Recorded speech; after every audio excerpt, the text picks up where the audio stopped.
Hello, everyone. Welcome back to Skill RPA. I know it's been a long time, almost a year. I released content in the channel, but now I'll try to keep it the regular going further. So, from this video, we will be focusing more on the series of building the agents and the agentic automation more. And before we jump into the agents, I feel like it would be better if we understand how the Studio Web works, like how we can build automations using the Studio Web, and also get to know about how the Studio Web works and the interface as well. So in this video, we will be focusing more on the interface of Studio Web and what are the different options we have available and what are the different types of projects we can create under the Studio Web. So to access the Studio Web, once we log on to the Automation Cloud platform, cloud.uipath.com, and then we have an option that here in the home screen itself, the studio. Either we can select, click on it directly, or in case if it is not available on the home screen, we can click on the app launcher, product launcher icon in the left top corner, and then we can select the studio. So this will navigate us to the Studio Web, and I'm pretty sure that majority of you are already aware of the Studio, UiPath Studio, which is .exe installed on your system, where we can access it directly from the um, search like UiPath Studio. Whereas the Studio Web is designed to build the automations and web itself, and it can be accessed through a browser at wherever the place you are building it. So this is the home page of the UiPath Studio, and we have the cloud workspace, local workspace, and the templates. So the templates are nothing but like there is a ready-made pre-built templates which are available for some common automations what we have, and we can directly use them by clicking on any of these templates. So based on our use case, in case if we see that, hey, upload email attachment from Gmail to the Google Drive. In case if this is our use case, then we can select this. And in case if minor changes are there, we just need to simply modify them, and then we can easily use them as. And the cloud workspace, where we can build our automations in the cloud itself, the automation cloud platform, and we can share across our team members, or we can directly deploy to the orchestrator, or we can test it in the cloud itself.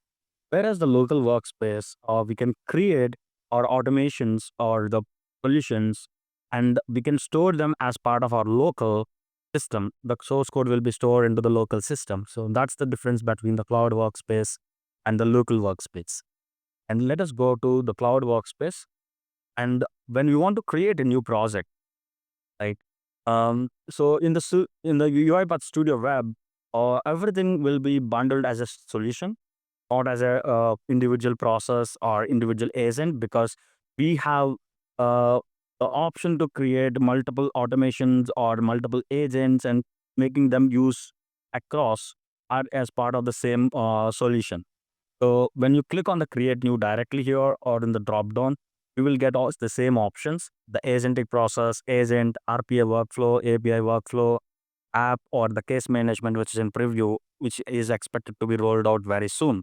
So even if we are clicking on this create new also, we will get the same pop-up with all the project types what we have in order to create it. So, and there is another option we can see, that import. So we can directly import any of the Studio Web projects which are already built and published or exported from the Studio Web. We can directly import them as well. So to import any of the solution, we have this context menu where we can click on this and we can download it as a solution. So when we click on the download solution, it will download into .uis extension. And then the same, we can just simply click on import and we can directly import the entire project into the Studio Web. And before we go further, let us understand what each process or which project type will do here.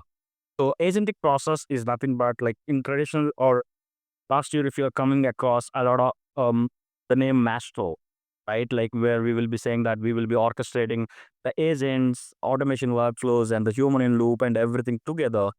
So that is nothing but the agentic process.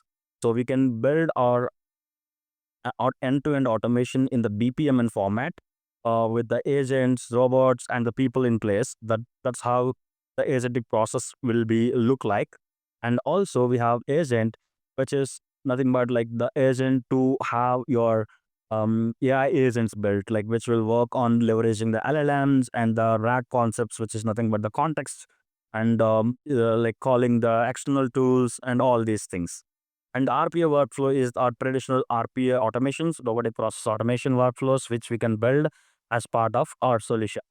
And we have API workflows, which the UiPath had introduced to build the automations, which uses only the API calls, like where we doesn't have the UI interactions or anything, right? And the apps is built for like low code apps, like UiPath apps is part of this.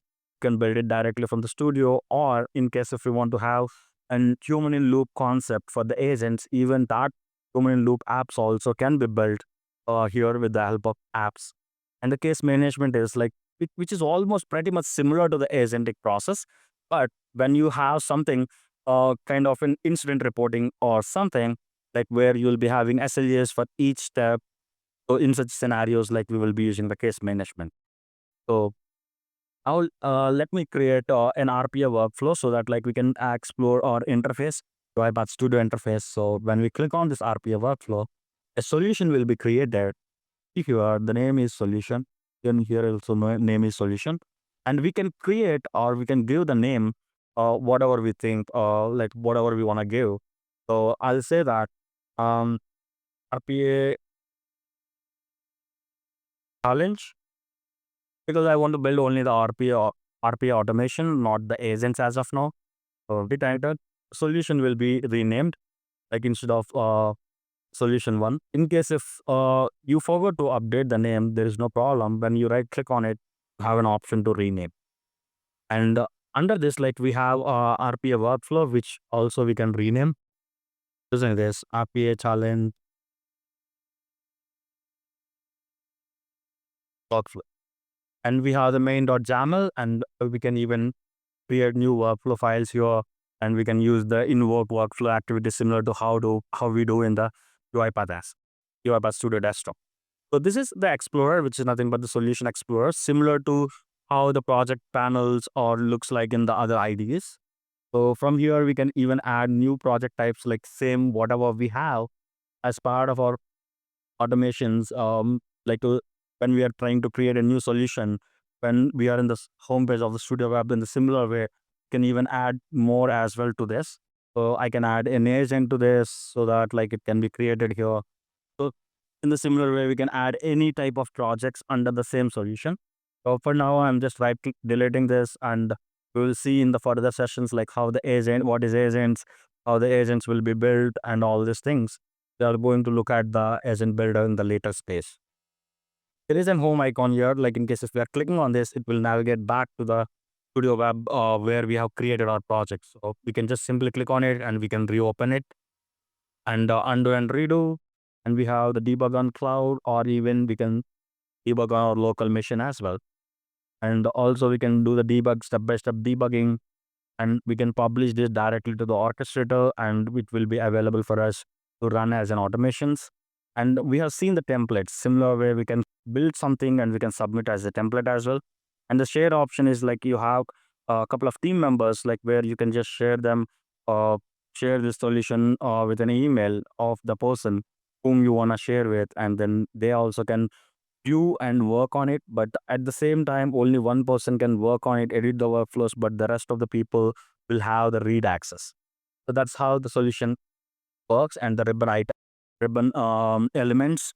And when we go to the panel, like we have the data manager panel where we can create variables, arguments, and we can add even the entities as well. Right click on, like we can have these entities to show up and the refresh and all these things.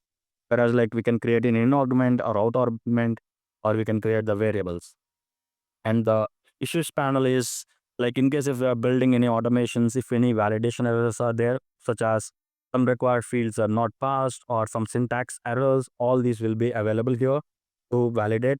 And this is version control, which is that like when you're already deployed one version, and again if you are working on the same project or editing. So we can see the changes like from the previous version to what we have changed as well. And in the properties panel, we have this properties panel, like where for each of the activity, like we can see all the properties for each and every activity, and we can configure them to guide how the actions should be performed. And we have the run output panel, like when we run the automation, we can see the output, um, like how similar to the logs. And the watch panel will be used when we are debugging, when we want to have see like what actually the value is holded by the variable or any expression. We can do that here. So this is how the interface of the Studio Web looks like. And let us build a small automation how and everything looks like the properties panel, output panels, or anything. But along with that, we have one more, which is defined resources. So we can add assets or the apps or the connections or anything, whatever you are using as part of your solution. In case if you are referring to any external items, those will be added under the defined resources, so that like this will be as a dependencies, I can say, and it will highlight that, hey, you're missing something, so configure it. And we have the dependencies, which nothing but the libraries, which activities we are using. By default, we have these activity. In case if we are using any additional activities, for example, I want to use uh, UI automation because this is RPA challenge. So if I use application, so we can just simply click on the plus and we can search for the activities. So we doesn't have any dedicated panel for the activities, and whatever we want to choose the activities, we just need to click on this plus button and then we need to search for the activity. Even we can search with the categories as well. So we'll click on this use application or a browser. So while it is getting installed, this package is getting installed. If you see here under the dependencies, we can see that UiPath.UI And to select where I need to automate, we need to click on this to show us in which tab we need to automate. I click on RPA challenge. I open this into a new tab.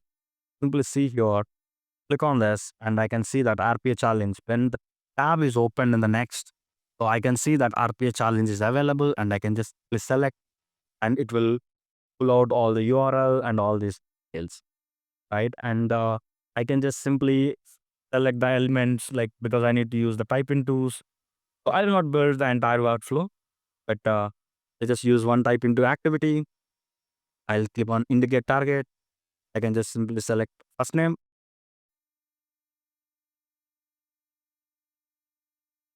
So this is pretty much similar like how we will build in the Studio desktop. So click on validate, and if validation is successful, click on confirm. So I could able to state this particular type into. So we can pass the values. Okay. What to do? This is a bit different, right? Like in your Studio desktop, like we need to put it into the double quotes, like directly we cannot put the text. But even here also, in case if I click on this context menu, and if I go to the expression editor, I can see that it is on part of the double quote. So automatically it will take that into the double quotes. So this is how we will be building our uh, automations. And so when I click on step-by-step debug, it will come here and it will pause at this particular step by step, and this is how the output log, where I can see all these logs, how it is working. And just in time VM is up, and we can see that like there is an VM running behind the screens to execute. So now it is paused at this step.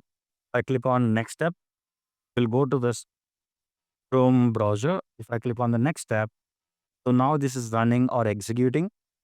You can see that here in the output panel that there is a browser which got opened. Even I can open it in new tab in order to see this, how the live stream works. Then I can take the control and I can click on start, or whatever I want to perform the actions, I can do that. So click on submit.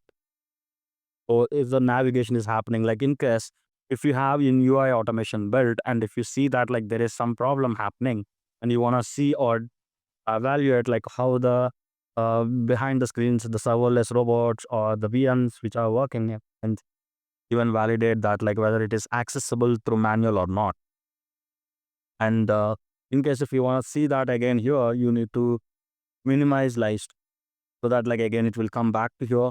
So this is how we will be doing it. If I click on the next step will be executed. So it would able to print the name and the execution is completed, and it went out to the post, which means like the inside of this container execution is completed and the browser is, so the execution is successful. So if you see here, like each and every step is logged. So we can see in case if you are using the log messages, even those also will be logged here. So this is how a Studio Web works, and an automation can be built using the Studio Web. And in the next video, we will be looking at how we can build the agent or the interface of agent builder to initiate our agentic journey. So this is just a small automation project which I tried to build to show up like how we get familiar with the Studio Web. So I'll see you in the next video with agent builder.